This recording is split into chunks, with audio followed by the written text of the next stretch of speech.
It is good to see everyone today. I wonder if new members who have joined our club in recent weeks or months, I'd like to invite new members who have joined our club recently to stand up and let us recognize you. New members, stand up. There's Isaac is a new member, and you're a new member. Good deal. We're glad that you're here, and I'm going to call this meeting to order. And now I'd like for you to stand up and greet one another and just say hello to everyone. Now that you know who our new members are, you can greet them too.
I'm going to call on Melinda Mitchell to come lead us in our invocation, pledge, and national anthem. So, Melinda, come on up. You have to really talk into that thing. If you want to hold it, that's fine too. Okay, and I have, okay. Do I have to do this? It's already been done. Okay. Okay. If y'all can bow your heads, please.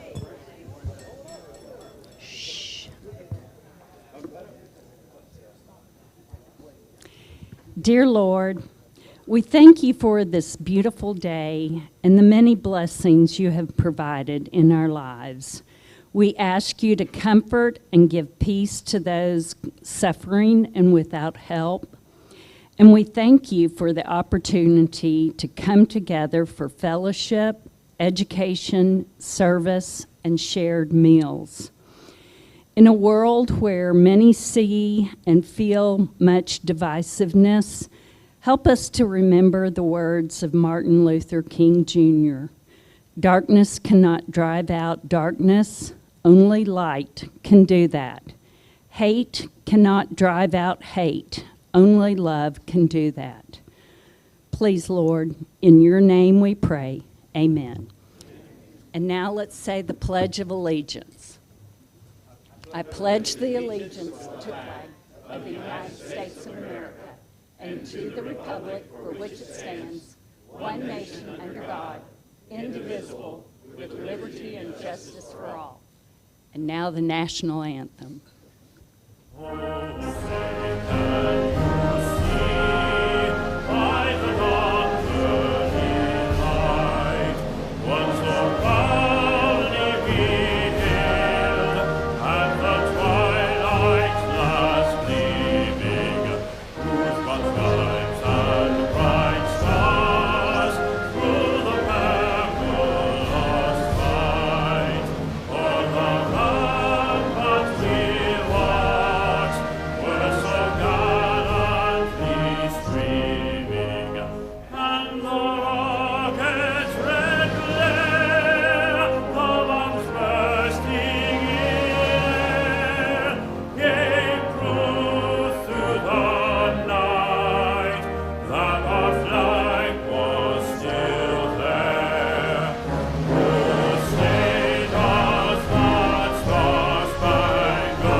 And now I'd like to, anyone who has something happy that they want to share, we're going to participate in Happy Bucks right now. So Richard Stafford has the microphone. Well, I'm very happy because I will be in Carmel next week at Pebble Beach because my daughter has been invited to play at the PGA Senior Tour, and for the first time since college golf, I get to watch her play golf again. So I'm excited. All right.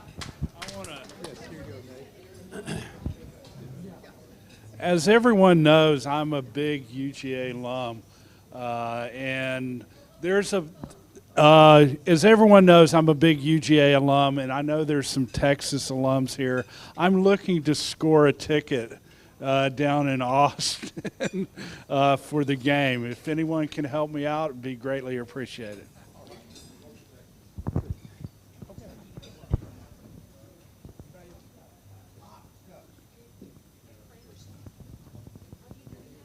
What? Yeah, I've got two celebrations. Number one, we just returned from Colorado with my youngest granddaughter's 11th birthday. And they had a birthday party with 115 people in attendance at the swimming facility down in Woodland Park. My last is I'm responding to the University of Texas, where we have won our first two games of the season, and I look for even Stop greater bragging, things okay? going Stop forward. bragging.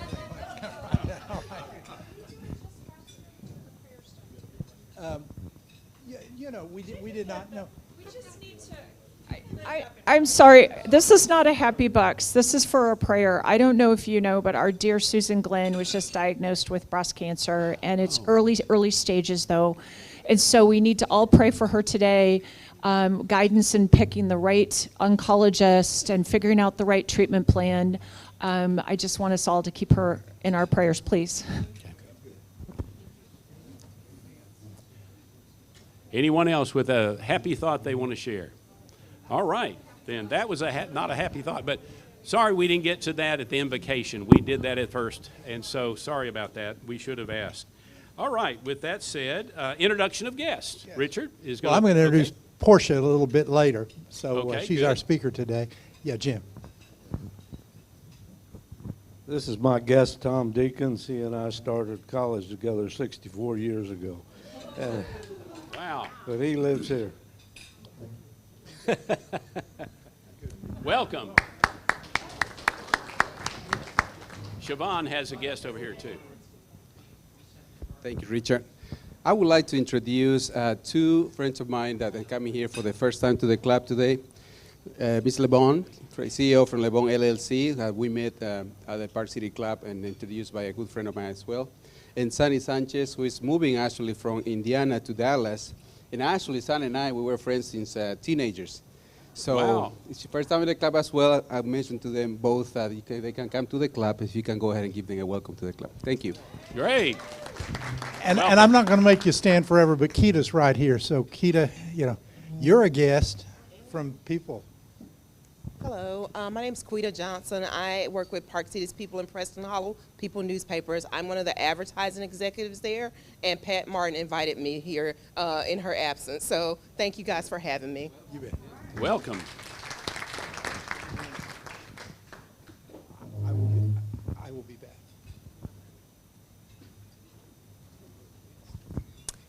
Hi, everybody. I would like to introduce Isabel Starkas. She is not a Rotarian yet, but has had wonderful experiences. She actually did a youth exchange program back in high school and went to Germany and is interested in learning more about Rotary. And she's a property manager here in Dallas. And please join me in welcoming her.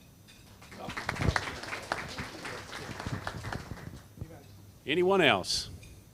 Well, now Greg Pape is right here, ready to talk to us about the Rotary International. Greg, let's give Greg a big hand. We have another. Oh, we Hey, have no, another wait a minute. guest. We got Larry. One more guest. Sorry. Yes, I am my brother-in-law from all the way from Houston, and he was in the financial business, and we're glad to have him here. Welcome. Charles Roberts. Okay. Okay. Good enough. Thank you, President Nolan. Cindy Cummings, please come on up and join me at the podium. Thank you, thank you. Hey, you know, if you've been part of the Rotary family for any amount of time, you've probably had a taste of the organization's alphabetic soup. Rotary loves its acronyms and abbreviations. In fact, the glossary is totaling a certain number, an astronomical number of acronyms. Does any member have any idea what that number is? 118. Damn, Carl, that's good. Way to go, Carl. Brilliant. 118 acronyms. So if I just put a few out there to you in my explanation of RIF, and that we all cling to the EREY, and we do that on a regular basis to become a PHF, and then we become and mature into an MPHF so that we can all become MDs. You knew what I said, right? Right. Okay, Rotary International Foundation. Every Rotarian every year, $100. $100, as it accumulates up to 1,000, you become a Paul Harris Fellow. And a lot of you have put in enough cumulative contributions over the year, Bud Nafee, that you become a multiple Paul Harris Fellow. And then like a few people here, like Doug Means and John Glancy, they hit the MD level and they're major donors at 10,000 or more. So, you know, we say this to give thanks to the contributors, but Fred Brown, we also do it, as you know, to set examples for the rest of you to come on and join the family. And I just have to tell this little story before we honor Cindy. Have any of you ever heard of the hippo roller? Carl, are you going to get that one too? Okay, well, all right, well, four-way test, good man. All right, well, in many countries, collecting water for the household is a task that falls mostly on the shoulders of women and girls.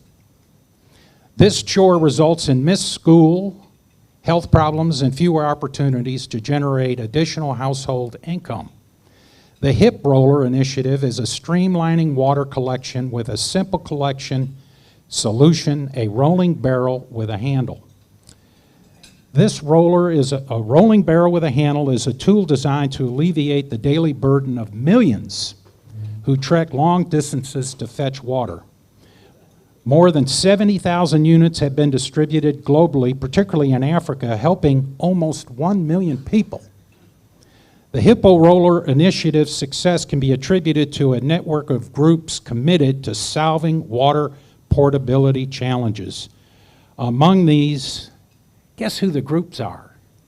Over 100 Rotary clubs have banded together to provide almost $1 million Hippo rollers throughout Africa for water. Isn't that awesome, Holly? And one of the stories, 30 years ago, this club used to be involved with wheelchairs.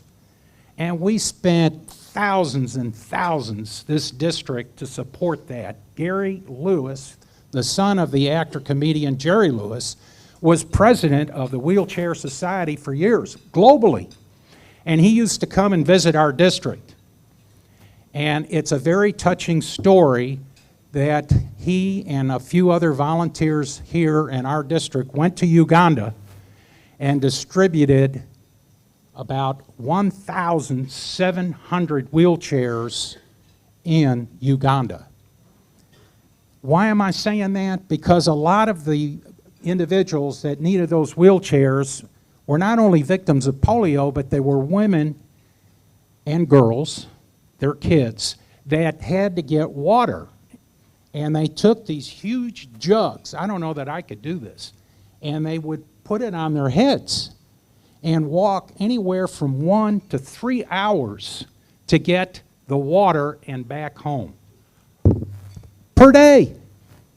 And eventually, within 1, 2, 3 years, their spines disintegrated. They degenerated, and they became crippled and disabled, and those wheelchairs were there for them. Rotary supports that program.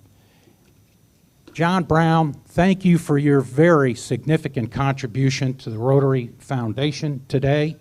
And we want to thank this lovely lady here, Cindy Cummings, who's been a member since 2010.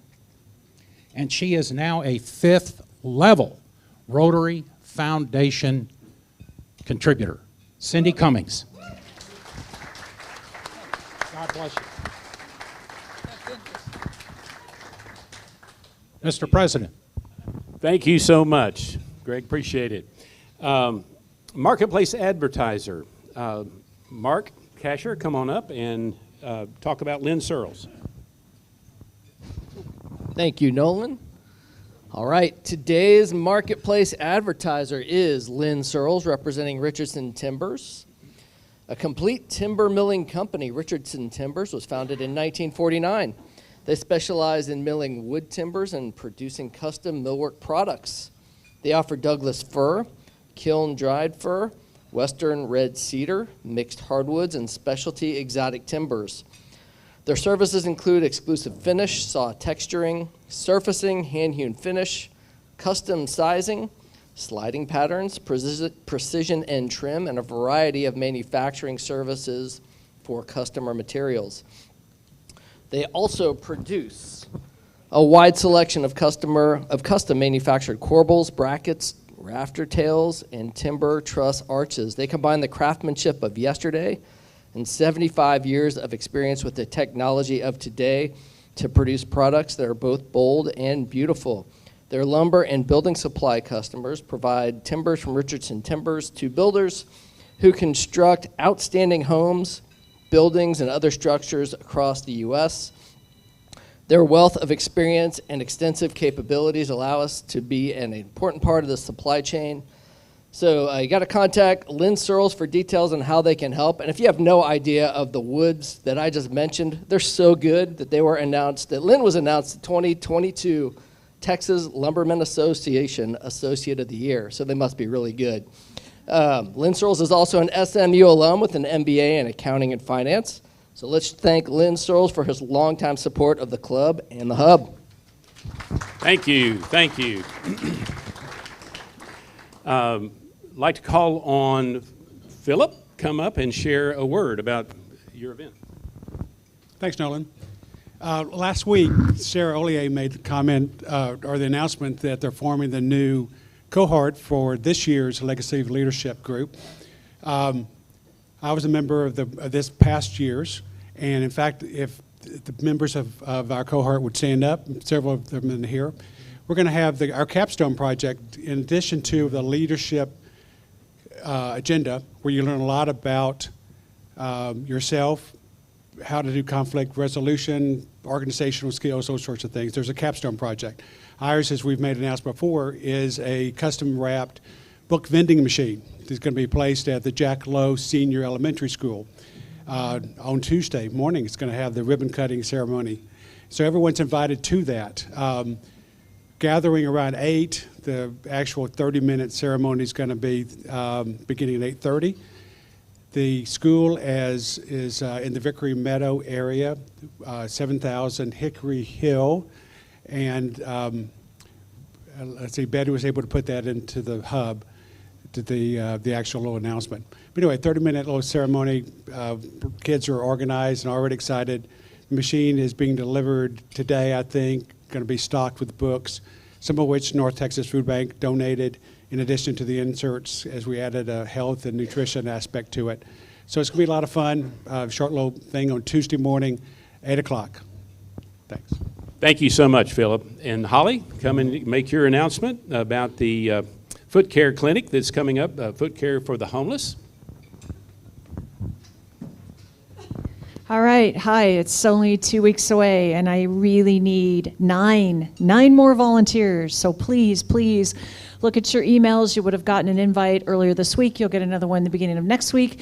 It's also listed in your hub on the tables with the information. You go to the website. It takes literally 60 seconds to sign up. And you just come for 2 hours out of your life on Saturday, September 28th, from about 9 to 11:30 a.m., and you help the neediest in our community. We do a biblical type washing of the feet. You do not have to do that. We have nurses that do that for us. We just help and aid the nurses. We check in the homeless. They sign waivers. You help them get seated. They get their foot exam and bath. They get new socks and new shoes and a foot care kit, which includes nail clippers and files. All of that is put together by our volunteers and our funding from our foundation, and we serve over 150 homeless people. And it's an incredibly rewarding experience where you're getting your hands not dirty, but you're getting your hands on helping those that really need it. So we do a lot of great things in this club, and I'd like to say this is one you can't miss. So if you haven't volunteered yet, please do so. Please come down. You will be and feel better for it. Thank you. Thank you so much, Holly. There are some other events coming up. On Saturday, that would be October the 5th, Dentistry with the Heart at the AGAPE Clinic is taking place. To volunteer, all that you have to do is call Fred Brown, and he'll put you down for that event. Then also on Saturday, October the 26th, North Texas Food Bank, we're having a packing day there from 9 to 11:30. Now that information you can find, I think, on the hub and other places as to where you go and how you can sign up. So be sure to plan to do that as well. Then finally, remember that we're going to have a Christmas party, and that Christmas party is going to happen at Tom Rhodes' house. And he's going to park your car for you and give you a drink as you get there. No, he's not going to do that. Anyway, that will take place on December the 20th at 6:30. So put that on your calendar and make sure that you're a part of that. It's a great time. We really have a great time doing just that. Now, Kathy Wall, the raffle drawing is right now. Now, you may or may not be familiar with this, but what we do is we have raffle tickets that have been purchased today, and our guest speaker is going to pick out the lucky winner, and then I get to read the number of who that is. There we go. The last 4 numbers of this ticket are 1908. 1908. Oh, it's me. Did you? There you, again, this has happened. There you go. We're going to have an audit of this process, but Kathy, congratulations. She's going to find the ace of spades. No, I'm kidding. Let me give you that back. Oops, sorry. Let me get these cards out, and she's going to pick the ace of spades. I'm going to shuffle them somewhat. Oh, by the way, it's not 200 then. About $200 in the pot. And if she wins, then she gets to keep half of that. Okay. I'm spending the money right now. Two of spades, next time. One off, one off. Well, good luck next time. There you go. And at this time, I'd like to introduce Richard Stafford. If he's going to come and introduce our speaker. Richard.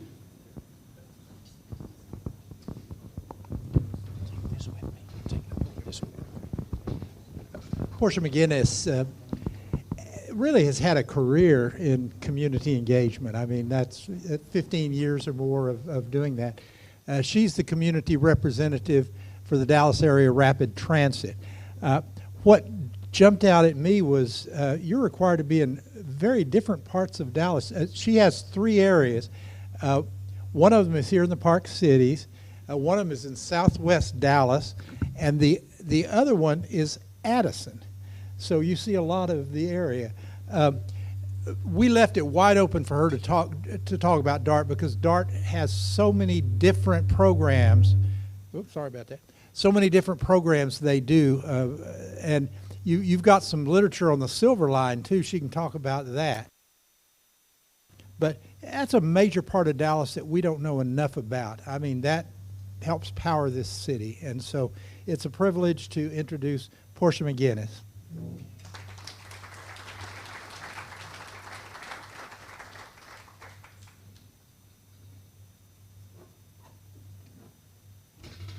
Thank you, Richard and Nolan, and all of you here for having me. There it is. Okay, so I'm going to talk about a couple of our major projects. There are certainly more, but these are ones that I think you all would be interested in. We'll talk about the GoLink. We'll talk about the Silver Line. And we'll talk about something more recent, fare restructure proposal. And feel free if you have questions. This can be engaging, or you can hold them towards the end. So GoLink. GoLink is one of our newer projects, started in 2000. And basically, the goal was to cover areas that were not being reached by our trains or our buses. What it is it's a shuttle, a smaller shuttle, that on demand will pick folks up from point A to point B. Point A could be their doorstep, and point B could be anywhere within a certain region. We have... Is that better? I'm so sorry. All right, there we go. Hello. Again, I'm poor. So GoLink is really a door-to-door service. It's a very useful tool. This gives you information about history.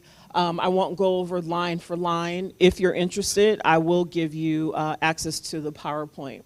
The thing that you should know is that it was started to meet unmet areas that were not being serviced by our trains or buses. And now it's on demand. We've really expanded our services. We've partnered with Uber.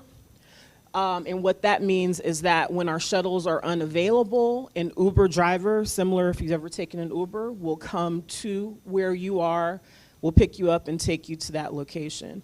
Now, these are the current service area. I know the map is a little difficult to read, but the important part of this is that Uber can't go from Park Cities to Rowlett, for example. We have different territories. So within Park Cities area, as long as it's within that territory, it will be able to take you from point A to point B.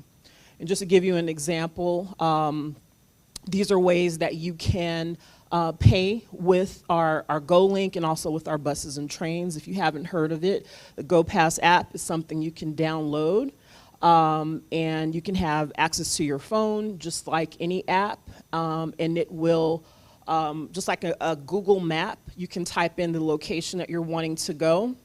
the location that you're coming from, and it will pull up all of the available options that we have that are available. So if GoLink is available within that option, it will let you know, and it'll give you the time estimate from point A to point B.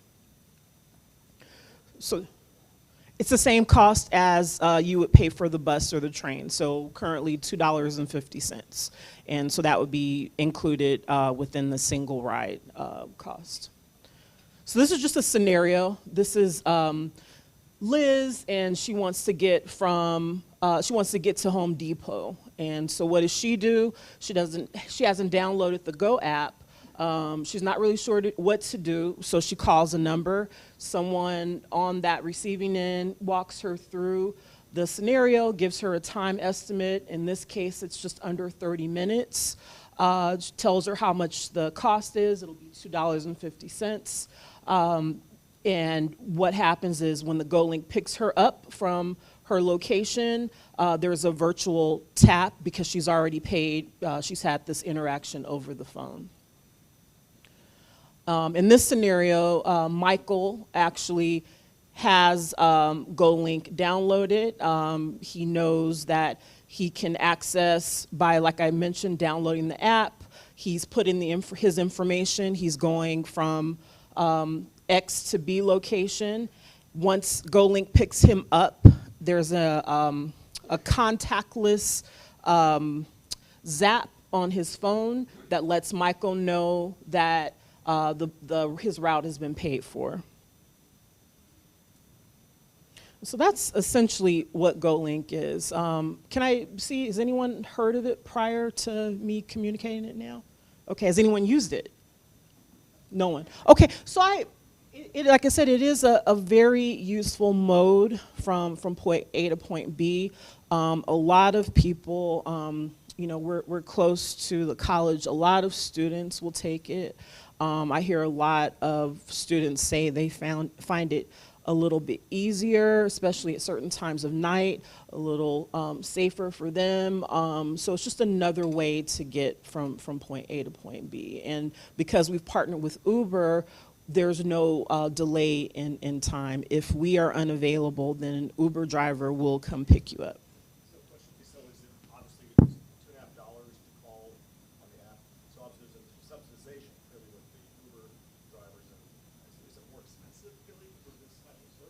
Well, the partnership doesn't, I mean, for the user, for the rider, no.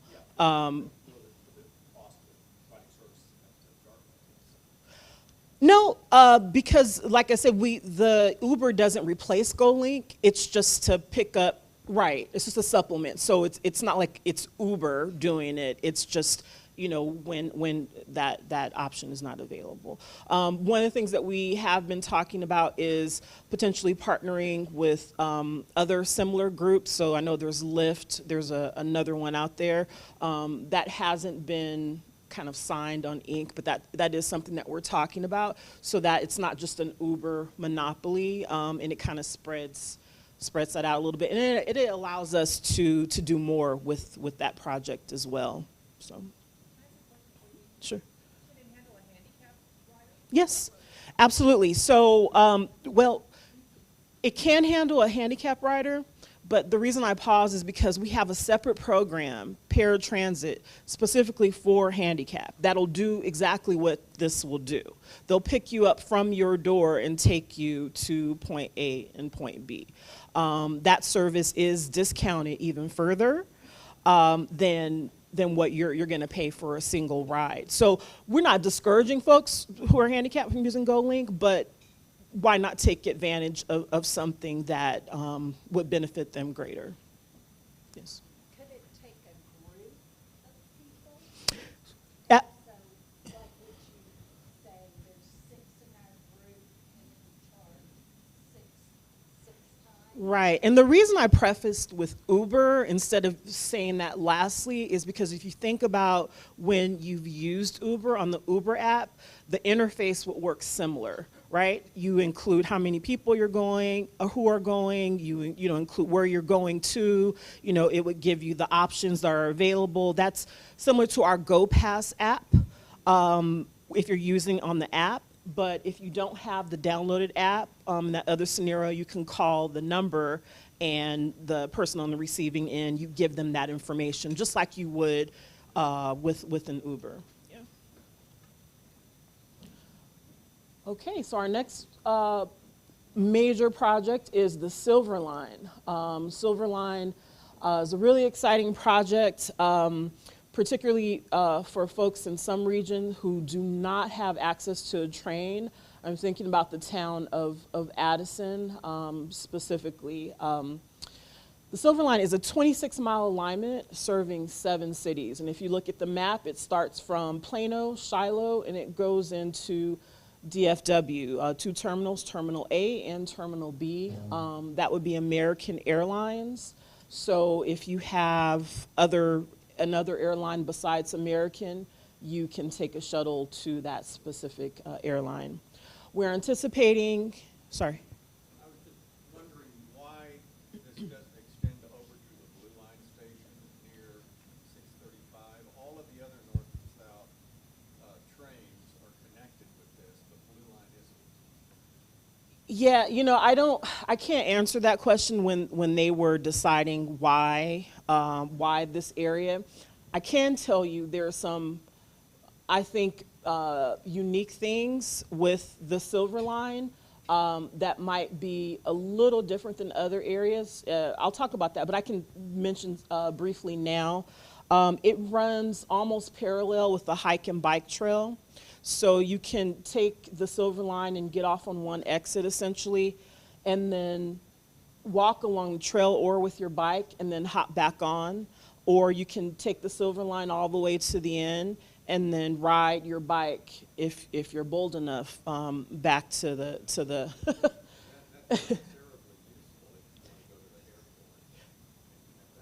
Well, no, I'm just using it as an example for folks. But okay.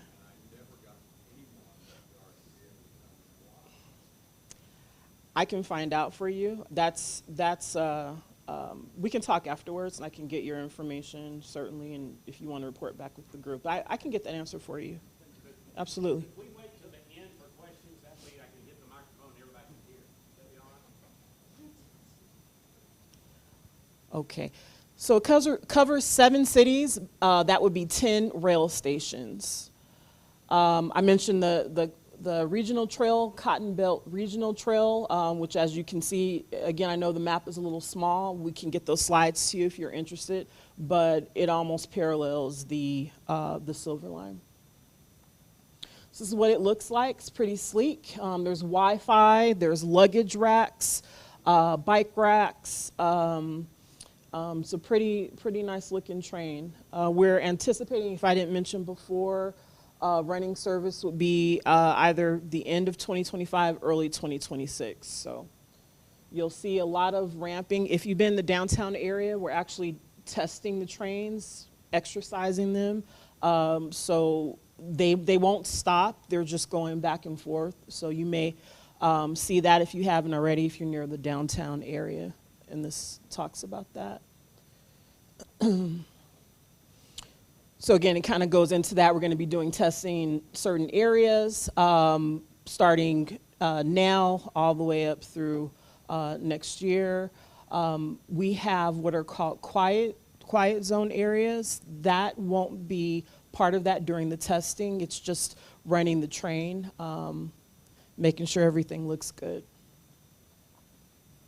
So what we've done to date is we have completed 80% of UT, again, I won't go through all of this, but 80% of UT Dallas station is complete. And if you've been to UT Dallas, it's a very nice looking station. We have worked with the university. Each area makes it their own. They want to create a look and feel that's specific to that area. So if you do get a chance, the UTD emblem is actually a part of the station. It's really nice.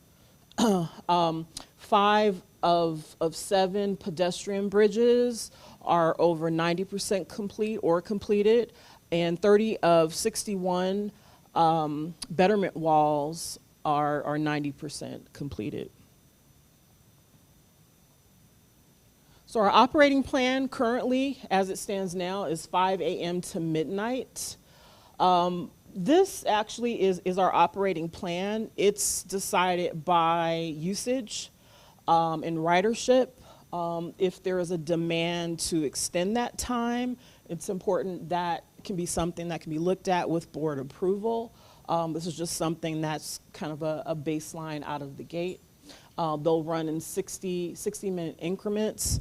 I mentioned Addison because Addison has a lot of large festivals and events, Kaboom Town being one. If you don't know, you haven't been to Kaboom Town, I think it was voted the 7th largest fireworks show in the country. So it's a huge deal, not just for Addison, but really all of Texas, I think. It draws in folks from all over the world, and so this will be an opportunity to reduce some of that congestion. But what I wanted to mention with our operating plan is for some of the larger festivals, just like we do with the fair, we will definitely have running schedules that to accommodate the need during the larger event times. And with Silverline, so the thing mentioned about Silverline, the information I'm giving you is at a glance. If you're interested in something specific or a certain area that the Silverline runs along one of the areas, we can provide definitely specific information. So if you're interested in that kind of presentation, especially as we are getting closer to the opening date, that option is available.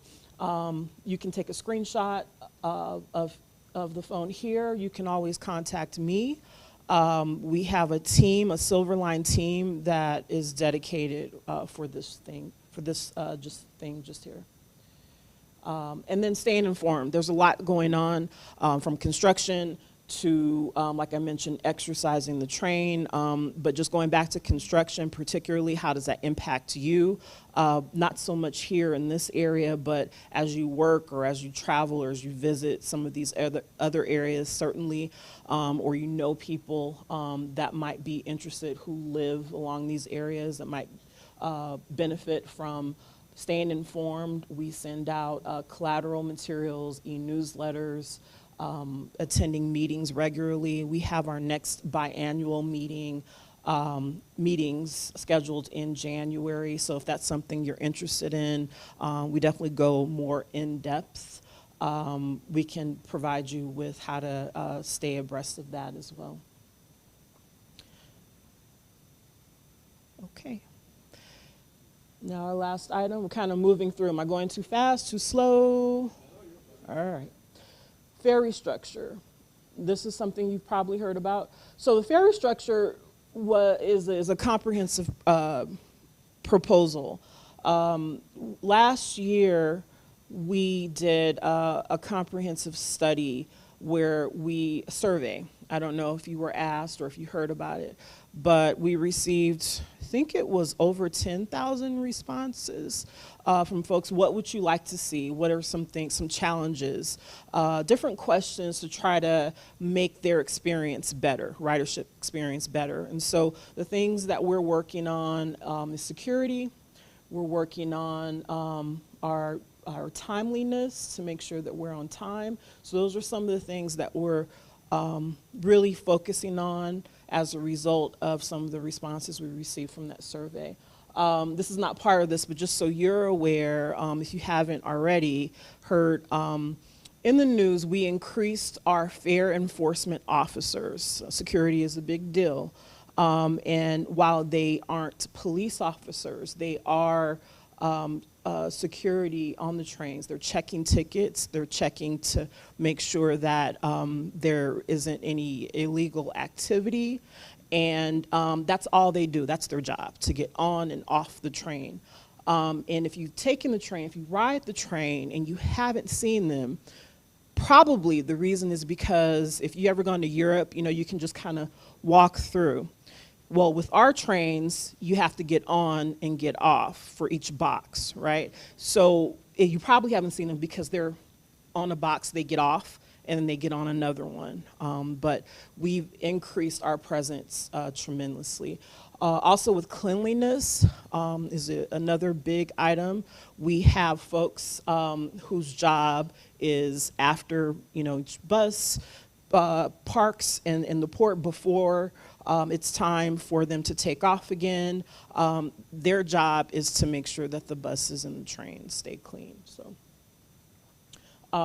that's essentially what this is going into.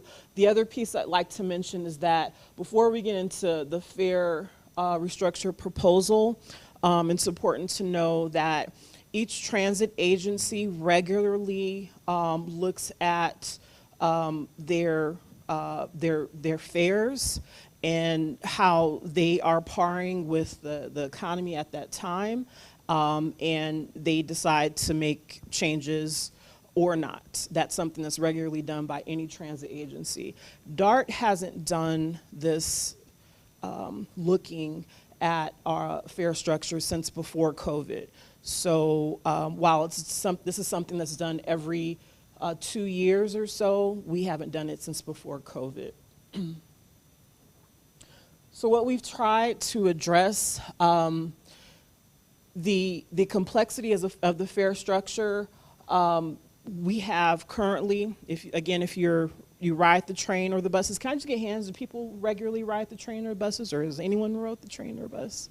Okay. No. What we have in our current fare structure as it stands is we have an AM and PM pass. We also have a midday pass, and we also have a full day pass. Now, again, going back to the survey that we did, there was reported confusion. Understandably, when do I take the midday pass versus the AM pass, or when does that start and stop? And so in order to address some of that, alleviate some of that, we were proposing to change the structure from, you can see in the left there, what I just mentioned, to just 1 3-hour pass. And that goal, again, was to make it clearer for folks. The day pass price would stay the same. And you see also local and then local reduce. Local reduce would refer to folks that take advantage of the discount program, so low income or seniors. So that would apply to local reduce, just as an example. Our day pass cost would stay the same at $6. Our monthly pass would increase slightly by about $30. Annual pass we looked at, and there wasn't a large subscription to that, so that proposal is to be removed. And paratransit that I mentioned earlier at the beginning will stay the same, but it's important to note that it was voted that paratransit would be $3.50 before COVID, but that was never taken into effect. It's currently $3 as it stands. It was $3.50 on paper, and so that $3.50 will actually go into effect. So those are the proposed fare changes. And then I mentioned earlier the special program changes, low income. There's going to be a new program for veterans, discounted fare program that's actually in the works. I don't have any specifics on what that would look like, but that is something that is new for veterans. And the other pieces for corporate passes, so universities, hotels, et cetera, that wouldn't change. There's no increase or decrease with those programs. So what we've been doing is going out and trying to meet people where they are in a lot of different ways. Some presentations like this. Other instances, we have gone to transit centers as people are coming off the train or off the bus and talking to them, getting their input, asking them to complete the survey, just having conversations, what they would like to see, and then asking them to record that on our comment card so it can be entered as an official document and given to the board. So we've done what are called station activation open houses where we've done that. We've done community presentations all across the Metroplex and the areas that we serve. And it's been a comprehensive effort. In addition, all of us are assigned other activities. So whenever we have these activities, we will in some form mention it. So just to give you an example, the comment cards that we've received, I believe it was close to 12,000. It's probably still counting of comments. So I think we collectively have done a really good job of getting the information out and opting to get those comments back. That 12,000 is just a result of outreach activity. It doesn't include the opportunity that folks have to include their comment online. That's an entirely different number. So this just kind of talks about what we've done. So following outreach is kind of a timetable, a timeline. This is where we are now, our September, October. We take all of these comments to the board. We recently had a board meeting where folks came and provided their input, things that they liked, they didn't like, or if they like, they think it should stay the same. So following that, now the board will convene in October and vote, or they'll ask folks to take it back to the table, and they'll look at revising it, and we'll go back out into the community and share that information. Yes.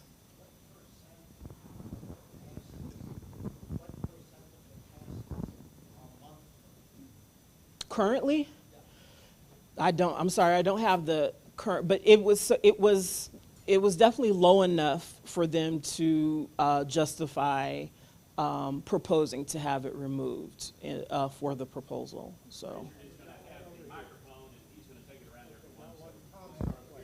Yeah. So if it is approved, after October, September, October, again, which is where we are now, we start the implementation prep, and that means we're going back out into the community and we're sharing this information, what has been approved, so there are no surprises, so that when it's time to actually roll this out in March of 2025, we hope that, that folks are prepared. Now I'm done. I can't remember a time that there's been crime on one of the DART trains. So my hat's off to you guys for providing that security, because I don't remember a time that there's been a problem with crime on the train. There might have been, but I don't remember it. So the other question I have, if I live in Preston Hollow and I want to go to the Cotton Bowl to a football game, can I call DART to come pick me up for $250 or $2.50? Not for $250. No. I mean, unless you want to, I'll take that. But check. Can I do that? I can just call DART and they'll come get me? If it's in the Go link, so I encourage you to download the app. We can look at it together, because the specific address that you're wanting, I just want to make sure before I say yes or no, you can put in the address that I know you said Preston Hollow, but we can put in the address together, and then the address specifically of where you're going. And again, I know you said it, but we can look at it in the app together, and then I can show you exactly what your options are. And that's what I encourage you to do. If you can, if you could take with you downloading the app and kind of playing with it like you would play with Uber, just to see what the options are that are available. Because, you know, our trains are great, the buses are great, but GoLink is underutilized. A lot of people just don't know it exists, and it's a really neat thing for the door-to-door service. Portia, my question is, have you seen in studying your riders, the people that use DART, a difference in the demographics? I mean, for example, when I first came to Dallas 44 years ago, I think the population was like 2.5 million. It's like well over 6.5. All the people coming in here, coming from metros that had extensive transit systems, are you seeing a different usership? Or do you have that kind of information? We do have that information. The specifics I can't give you now, but I can tell you that obviously COVID has impacted everyone in different ways.